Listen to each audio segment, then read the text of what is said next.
What's going on, guys? My name is Tommy. Welcome back to the channel. Today, your Pathfinder 2nd Edition preview content keeps on rolling. We've been talking a lot about classes. We've been talking a lot about items. Today, we're talking about monsters. If you guys like what you're seeing, remember, hit that like button, hit that subscribe button, helps out a lot. Before we get underway, this episode of your Pathfinder 2nd Edition preview content was brought to you in part by Joshua Pearson. Josh, thank you so much for your time and support. I'm looking forward to seeing that character that you've showed me in our upcoming Pathfinder 1st Edition send-off tournament, because I don't know if anyone's really thought to build that way, and it's going to be exciting to see in the arena. Nevertheless, let's dive in. Alright, so in Pathfinder 1st Edition, or really in all of gaming ever, the things that you're fighting take up a good portion of the game.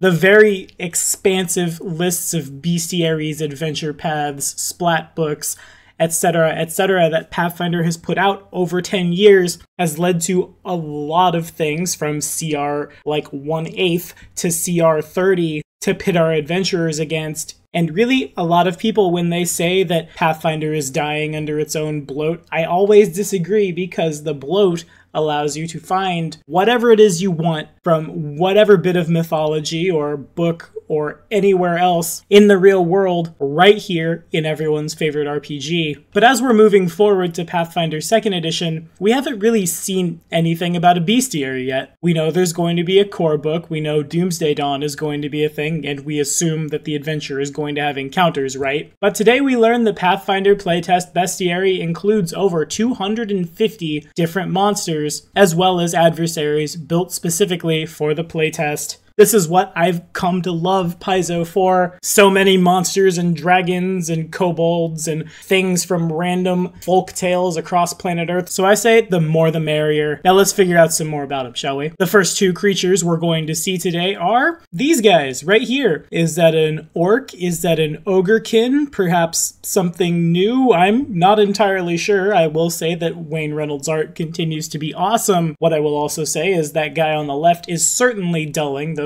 edged weapons by running with them, which means that when he eventually gets to you and jabs them into your chest, that's gonna hurt all the more. For now, all we have though is a little bit of speculation. Now, statistically, the first two monsters we'll be seeing today are the tiger and the owlbear. These guys in Pathfinder 1st Edition were both CR4. One of them is very iconic. The other is probably my favorite animal in terms of what is powerful in-game, because the almighty pounce ability is something both as a GM and as a druid or hunter or cavalier or anybody looking for some kind of creature that could full attack, that's what I'll gravitate to. The blog says that if you look at their statistics side by side, they don't have really anything different from one another, and that's mostly true except for pounce. In Pathfinder 2nd Edition, the tiger will still have grab, like it did in 1st Edition, which allows it to grapple a creature it hits with its jaws or claw attack. One wonders if that's what they're calling bite now, but I digress. The tiger still has the pounce action, which will allow it to stride and then strike, we assume, in one action. That's huge for the druids out there, because it was spoiled really early that things like summons and animal companions would only have 2 actions in combat. The tiger having pounce means it can still move up and attack twice, which is essentially what you wanted pounce to do in 1st Edition. You wanted to have all of your attacks the turn you moved in. Of course, there's no charge involved here, because charge doesn't work the same way it did in 1st Edition. On that note, the sudden charge ability of the fighter kind of feels like pounce, or maybe it's more accurate to say pounce feels like that. Regardless,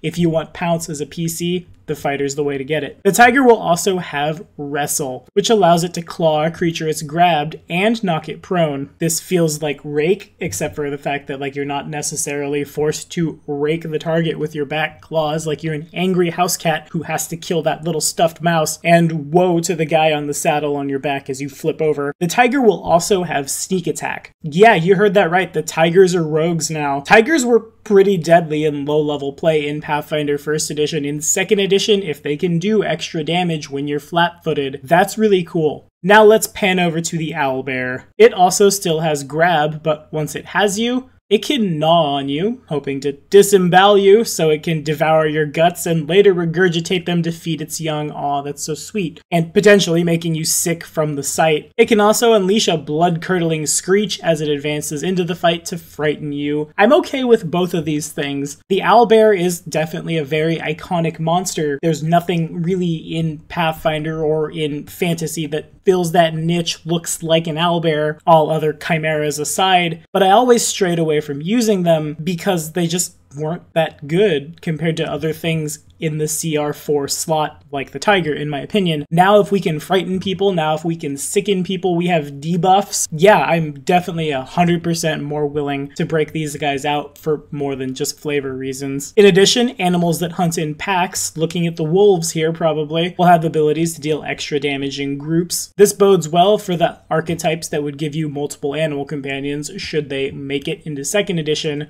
Ambush predators, not unlike the tiger, will have the ability to use sneak attack. Next up, we'll be talking about the defenses of things we'll fight in our given adventures. Quote, in Pathfinder 1st edition, damage reduction and energy resistance both reduce damage by a set amount. The rarer vulnerability multiplies damage by 1.5, and immunity flat out prevents certain abilities from functioning. Taken as a whole, monster defenses generally penalize you for using the wrong thing. You can deal your normal damage only by correctly bypassing DR, resistance, and immunities. And monsters rarely have a vulnerability, unless of course you grab that Amulet of the Spirits, choose the Flame variant, and give them vulnerability to fire, but that's neither here nor there. In Pathfinder 2nd edition, damage reduction and energy resistances are being combined into simply resistance, which reduces damage by a set amount. Vulnerability is being changed into a more common element called weakness, which increases damage by a set amount. The blog talks about Fae being burned by cold iron or werewolves being poisoned by silver. If werewolves are hurt by silver more if your silver longsword isn't 1d6 minus 1 before your strength or dex or whatever, just to get over his DR, and now it's something like 1d6 plus 4 plus 5 before your strength or dex. That's super sweet. It makes combat against lycanthropes a little less scary. And hey, you know, on the other side of that, if you have a player who wants to become aware something or other in lower magic settings, it's a lot easier to deal with that, because now if we have silver weakness as opposed to DR silver, there's a flat drawback to being aware something or other, not just an extra shield that some things will break sometimes. The blog points out 2 examples for this, the skeleton and the zombie. Quote, a level 0 skeleton, so I guess that means we're doing away with CR 1/3, has 14 AC, 6 HP, and since it's made of bone, resistance 5 to slashing and piercing damage. A level 0 zombie, on the other hand, has 11 AC, 20 HP, and weakness 5 to slashing damage, which means the zombie takes 5 extra damage every time it's hit by a slashing weapon. That actually feels really good. I haven't played a whole lot of Dungeons & Dragons 5th edition in my day, but I did play a little bit at a con once. I'm not entirely sure if this is just what happens with zombies in 5th edition or if this was something the GM had house ruled, but I do remember that the zombie had to make a con save every time it was dropped to 0 hit points. If it passed, it stayed up. I wouldn't necessarily say that the weaknesses and resistances are as powerful as that, but what I will say is even these little guys that we're used to just kind of kicking in the face or running back to town and calling the local cleric to bless the graveyard, wash it with holy energy, all the zombies blow up. It makes it more mutable, more interactable, and it's yet another reason to carry around a bunch of different weapons, because weapons in Pathfinder are getting a huge overhaul anyway. And hey, if you didn't quite catch that, follow this card right up here to see just all the crazy stuff they're doing with every weapon in Pathfinder. Next up, we're looking at the monsters that have large suites of abilities. When we say this, what we mean are the monsters, think devils, think dragons as they age, that have long lists of spell-like abilities.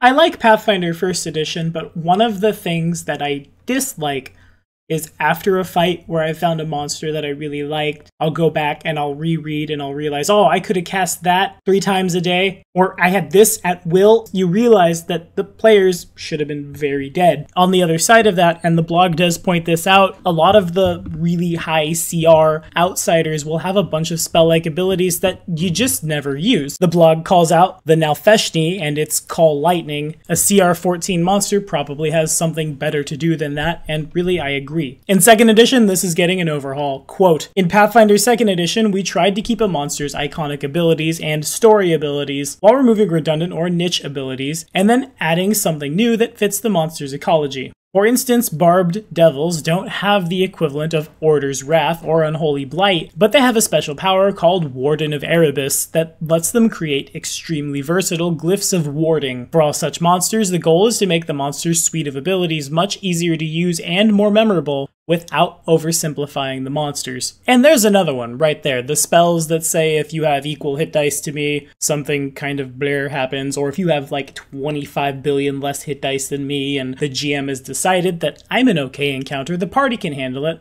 I'll cast Blasphemy, and everyone is blinded, paralyzed, stunned, sickened, suddenly hungry, and also dead. You never used those because you wouldn't. Unless the party of level 1 adventurers angered some archdevil and now there's a pit fiend. And if we're getting a general cleanup moving forward, that sounds great to me. We're closing out the blog today with multi-attack. In Pathfinder 2nd edition, you have a 3-action system in combat, which is going to simplify a lot of things. I hadn't really thought about this, because I hadn't thought that far past the hype train, really, before it got called out in this blog. But of course that means that in combat, things like Hydras, Meriliths, Chimeras, anything that in Pathfinder 1st edition had a bajillion attacks would need to get overhauled. In Pathfinder 2nd edition, these creatures will have unique abilities to use their attacks in tandem in different ways. The blog calls out the Merilith demon, which has 3 options for her 6 blades. Quote,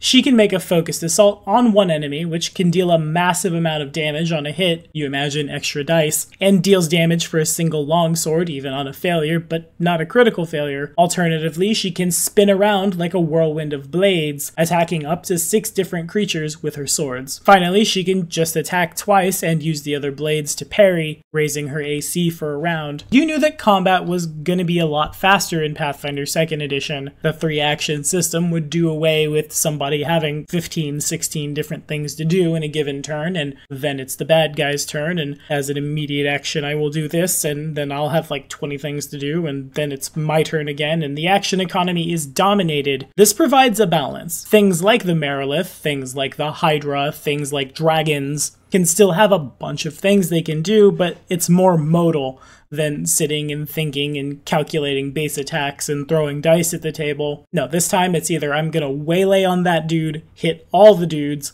or just have attack actions. But that's all we've got for today. What do you guys think of the monsters so far? Are you excited to break out the GM screen for Pathfinder 2nd edition? Of all the monsters that are coming in, which one do you want to see come into Pathfinder 2nd edition from 1st edition the most? And, you know, as always, are we still excited for Pathfinder 2nd edition? Because if you are, we're running Doomsday Dawn right here on Black Dragon Gaming as soon as it drops. 6 lucky subscribers will be taken through the playtest adventure for Pathfinder 2nd edition. To learn more about that giveaway, follow this card right up here. Remember that patronage at any tier gets you a 2nd entry in our giveaway. And hey, if we can get the Patreon up like $100 more or so, I'll be able to run 2 groups through what's going to be an amazing adventure, mummies from space coming to harvest your organs. It's going to be a blast. As always, thank you guys so much for watching. The next episode of your Pathfinder 2nd edition preview content, where we go through an example monster in detail, drops this Saturday.